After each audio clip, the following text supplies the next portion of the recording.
Welcome to Under Attack. Are you facing online reputation attacks? So am I. Let's learn how to fight back professionally, ethically, and effectively. I'm Jonathane Ricci. Everyone calls me JR. If you've ever Googled your own name and felt your stomach drop, if you've ever wondered whether a client, an employer, a bank, or even a stranger formed an opinion about you based on something they found online, then this podcast is for you. Every month, we'll explore how online reputation attacks happen, why they matter, and what practical steps you can take to protect yourself. Today, we're starting with perhaps the most important question of all. Why do good people end up under attack online? Imagine this. You apply for a new job. The hiring manager Googles or AIs your name. You apply for financing. The lender Googles or AIs your name. You're about to close a business deal. The investor Googles or AIs your name. You never know they searched. You never know what they found, and you may never know why they walked away. Today, one Google or one AI search can become your first impression. For many people, that's a fair reflection of who they are. For others, it isn't.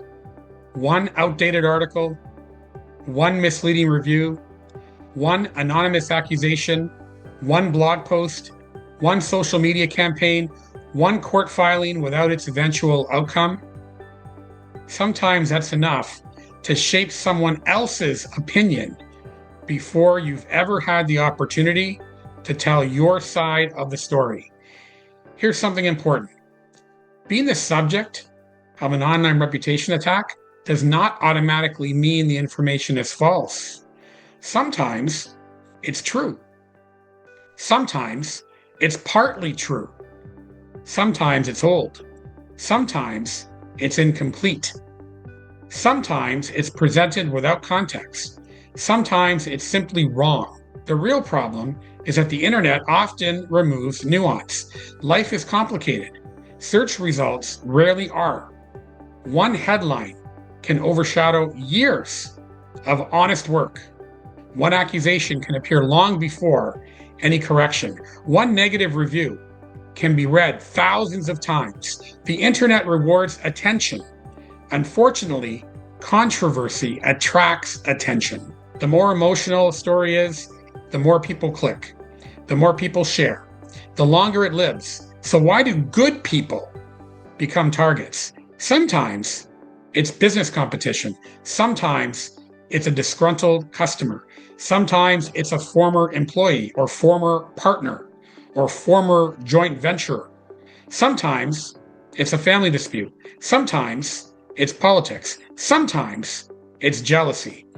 Sometimes it's someone trying to pressure another person into paying money or changing their behavior or decisions. And sometimes no one really knows why. Unfortunately, the internet has made it remarkably easy for one person to influence how thousands or even millions of others perceive someone. That's a tremendous amount of power. The important thing to remember is this: being attacked online does not define your character. It doesn't define your abilities. It doesn't define your future. What defines you is how you respond.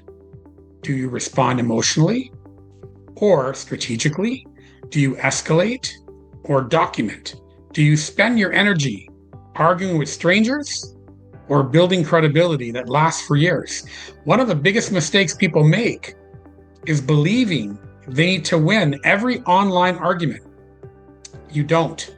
In many cases, the audience isn't judging the accusation nearly as much as they're judging your response to it.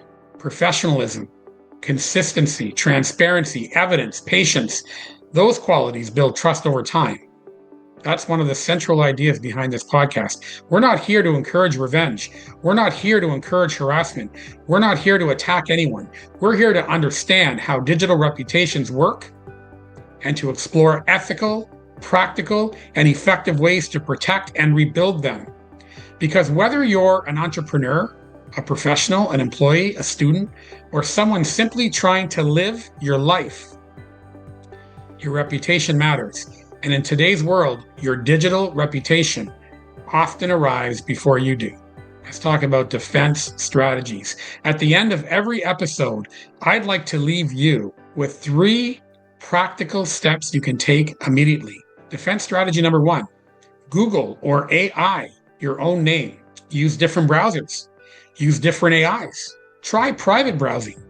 See what someone else would see if they knew nothing about you. Defense strategy number 2, create a list of your online assets, your LinkedIn profile, your personal website, professional biographies, business profiles. These are the places where you control the message. Let me say that again. These are the places where you control the message. Defense strategy number 3, don't panic if you find something negative. Resist the urge to respond immediately. Take screenshots, save links, document dates, then develop a thoughtful plan before taking action. Responding too quickly can sometimes create a bigger problem than the original post. In closing, thank you very much for joining me for the very first episode of Under Attack. If this conversation resonated with you, please subscribe, share the podcast with someone who might benefit from it, and join us next month. We'll be discussing Google or AI is your first new impression. Why employers, banks, investors, and even AI systems may form opinions about you before you've ever had the chance to introduce yourself. Until then, remember, your reputation is one of your most valuable assets. Protect it, defend it, rebuild it. I'm Jonathane Ricci, and you can call me JR. Thank you for listening to Under Attack. This is a presentation by Jonathane Ricci, JR, and JR Wealth Management. The content provided herein is for educational, informational, and commentary purposes only, and does not constitute investment, legal, tax, and/or other professional advice, nor does it establish any professional and/or client relationship. And further, nothing contained herein is meant or should be construed as defamatory or as intending to harm the reputation of any individual, business, or entity referenced. JR and JR Wealth Management provide management advisory and consulting services, and, where appropriate, use qualified licensed attorneys and/or other qualified, registered, and/or licensed professionals.